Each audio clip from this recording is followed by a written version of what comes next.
Sejarah lahirnya Pancasila. Tahun 1945 Indonesia dijajah oleh Jepang selama 3,5 tahun. Tanggal 1 Maret tahun 1945 dibentuknya BPUPKI.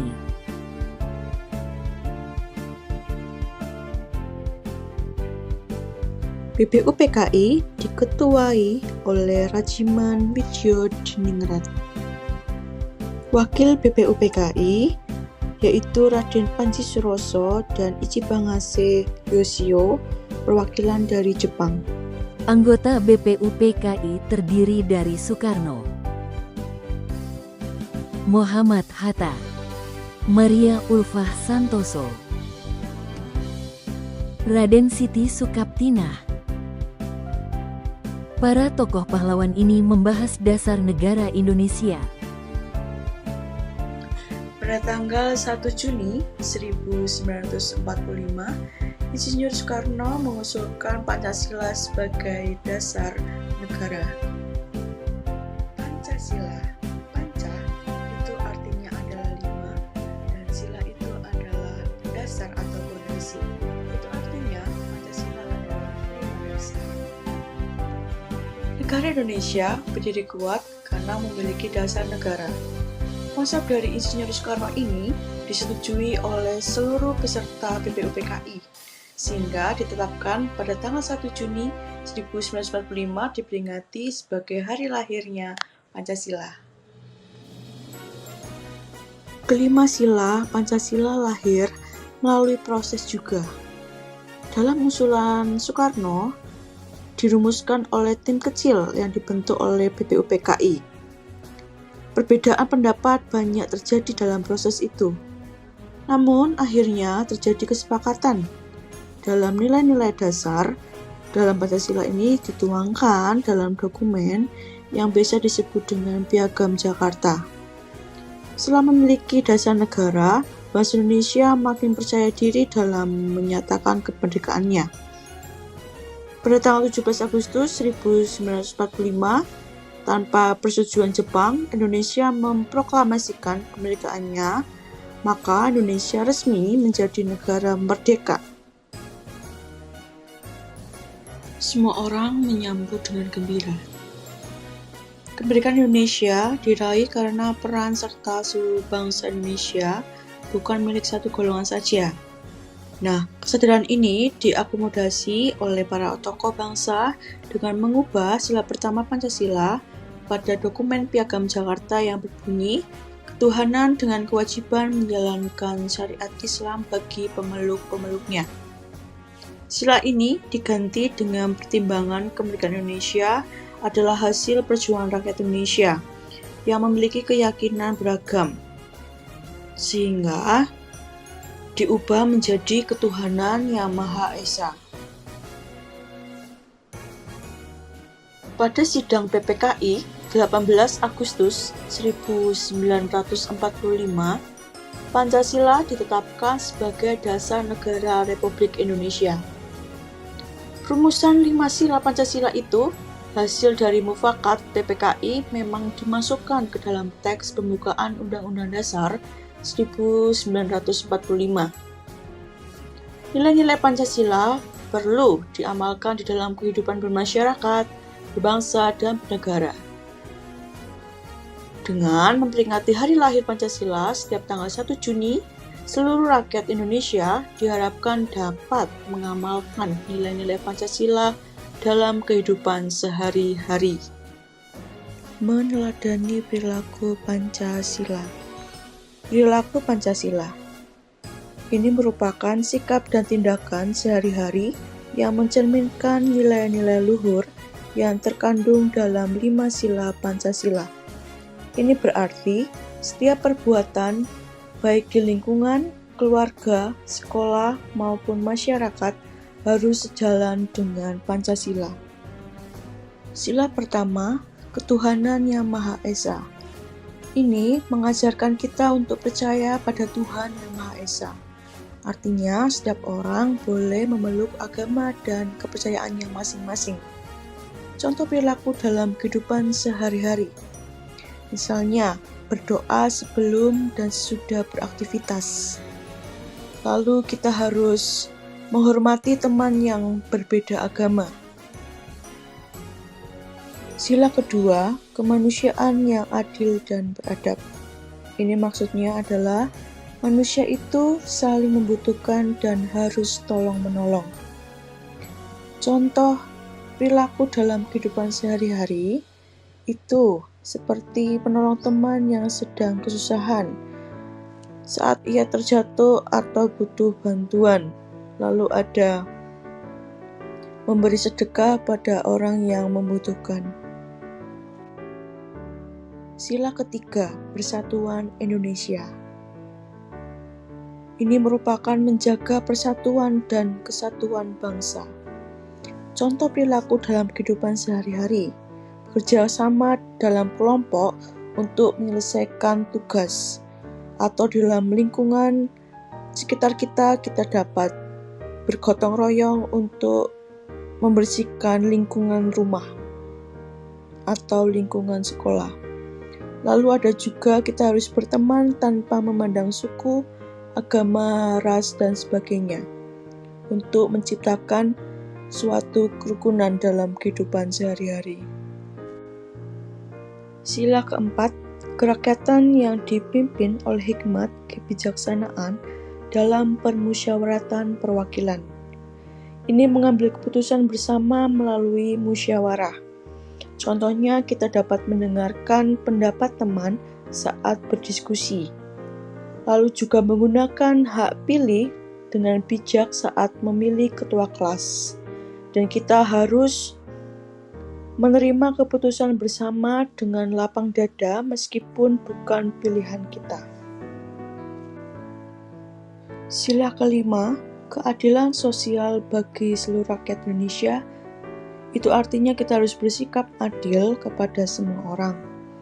Contohnya, kita harus bersikap adil dalam mengambil keputusan. Lalu kita harus menjalankan kewajiban piket kelas sesuai dengan tugasnya masing-masing. Selain itu, kita juga bisa berbagi dengan teman yang membutuhkan, baik itu makanan, minuman, atau lain sebagainya.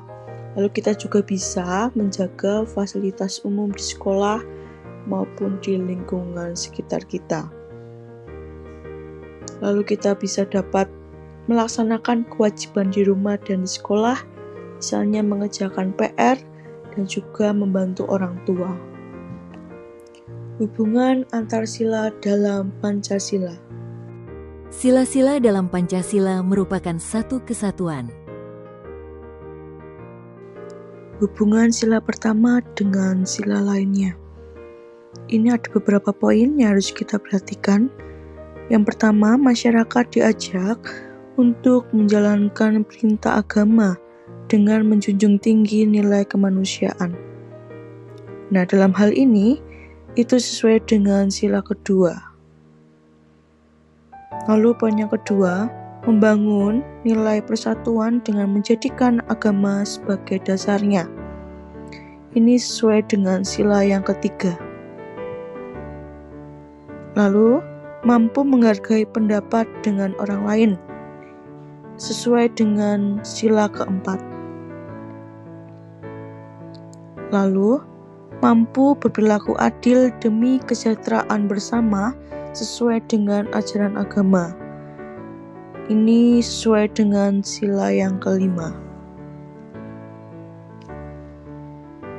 Hubungan sila kedua dengan sila lainnya. Pancasila mengandung nilai kemanusiaan. Ini, hubungan sila kedua dengan sila lainnya ini dijiwai oleh sila pertama, sila ketiga, sila keempat, dan sila kelima. Ada 3 poin yang harus kita perhatikan. Yang pertama, dalam sila ini kita diajak untuk memperlakukan manusia lain sesuai dengan harkat dan martabatnya sebagai sesama makhluk ciptaan Tuhan. Hal ini sesuai dengan sila yang pertama. Lalu manusia memiliki derajat, hak, dan kewajiban yang sama tanpa memandang perbedaan agama, suku, dan golongan. Hal ini sesuai dengan sila pertama, ketiga, dan kelima.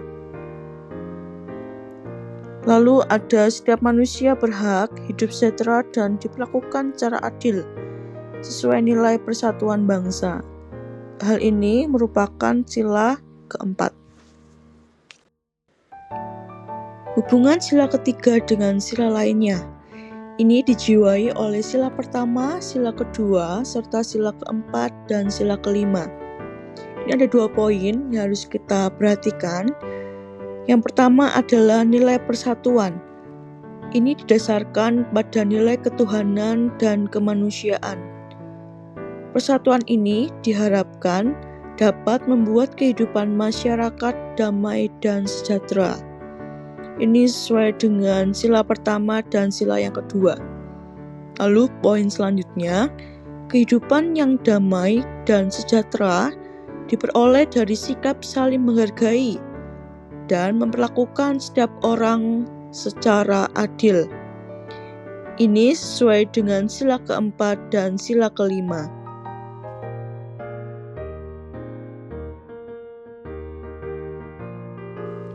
Hubungan sila keempat dengan sila lainnya.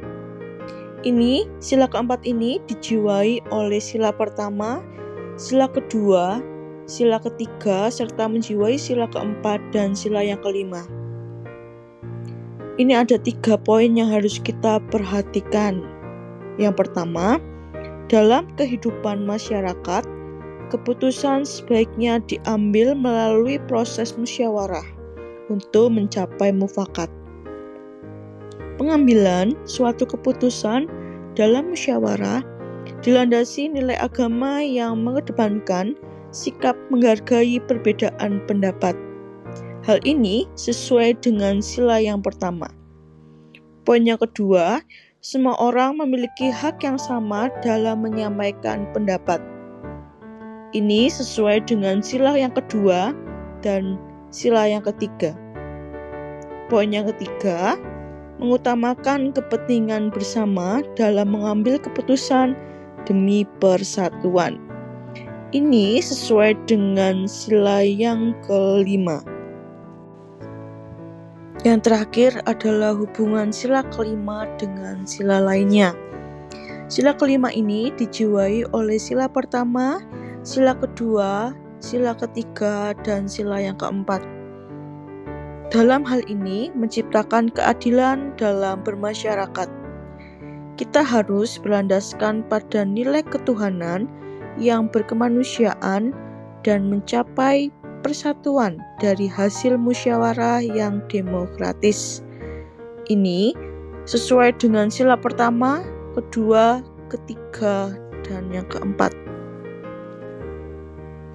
Makna nilai-nilai Pancasila sebagai dasar negara dan pandangan hidup bangsa. Nah, dalam hal ini, Pancasila sebagai dasar negara dan ideologi nasional adalah nilai-nilai yang sifatnya tetap. Sila-sila dalam Pancasila adalah rangkaian kesatuan bulat, sehingga tidak dapat dipisah-pisahkan satu sama lain. Sila pertama yang dilambangkan dengan bintang ini mempunyai makna, yaitu negara Indonesia bukan negara ateis dan bukan negara agama. Berikut ini ada 3 contoh sila pertama dalam Pancasila yang perlu kita perhatikan. Yang pertama adalah kita harus hidup rukun dan damai antar umat beragama. Anak-anak tahu sendiri ya, di Indonesia ada beberapa agama, itu kita harus hidup rukun dan damai antar umat beragama. Lalu yang kedua, bersikap percaya dan takwa kepada Tuhan Yang Maha Esa. Jadi kita harus bertanggung jawab dengan apa yang kita percayai atau agama yang kita anut. Yang ketiga, tidak membedakan agama atau kepercayaan dalam kita bergaul. Jadi kita harus bisa berteman dengan siapapun, baik itu yang beragama Islam, Kristen, Katolik, Hindu, Buddha, dan lain sebagainya. Makna dari sila kedua, yang pertama, negara harus melindungi HAM. Yang kedua, menentang penjajahan, diskriminasi, dan kekejaman. Yang ketiga, manusia punya martabat yang sama, sehingga sila kedua ini dilambangkan dengan rantai. Contoh sila kedua. Yang pertama, mengakui persamaan derajat antar sesama manusia. Yang kedua, senang melakukan kegiatan yang sifatnya kemanusiaan. Yang ketiga, memiliki sikap dan perilaku berani dalam membela kebenaran dan keadilan. Dan yang keempat, menghormati orang lain. Makna dari sila ketiga, yaitu negara didirikan di atas semangat Bhinneka Tunggal Ika, yang artinya walaupun berbeda-beda, tetap satu Indonesia. Berbeda suku, berbeda agama, bahasa, ras, dan apapun itu, kita harus bersatu. Contoh dari sila ketiga, yang pertama, cinta tanah air dan bangsa. Yang kedua, memiliki sikap rela berkorban demi tanah air. Yang ketiga, persatuan dengan berdasar Bhinneka Tunggal Ika. Nah, sila ketiga ini biasanya dilambangkan dengan pohon beringin. Sila keempat, yang biasanya dilambangkan dengan kepala banteng, ini memiliki makna. Yang pertama, kedaulatan ada di tangan rakyat. Yang kedua, negara dijalankan secara demokratis lewat musyawarah, bukan otoriter. Contoh dari sila keempat, yang pertama, ikut serta dalam pemilu. Kedua, menjalankan musyawarah mufakat. Yang ketiga, tidak memaksakan kehendak individu terhadap individu lainnya. Makna sila kelima. Yang pertama, negara harus mewujudkan kesejahteraan lahir batin yang merata, serta negara juga harus memperhatikan yang lemah. Sehingga dalam sila kelima ini dilambangkan dengan padi dan kapas. Contohnya, yang pertama, berperilaku adil terhadap sesama. Yang kedua, mengembangkan budaya menabung. Yang ketiga, memiliki sikap menghargai karya orang lain yang bermanfaat bagi bangsa Indonesia. Nah, dalam hal ini, Pancasila sebagai dasar negara, itu Pancasila menjadi sumber hukum supaya Indonesia tidak kacau. Sedangkan Pancasila sebagai pandangan hidup, itu menjadi jati diri supaya orang Indonesia tidak kehilangan arah. Seperti tanpa dasar negara, negara itu akan ambruk. Tanpa pandangan hidup, bangsanya akan kehilangan jati diri.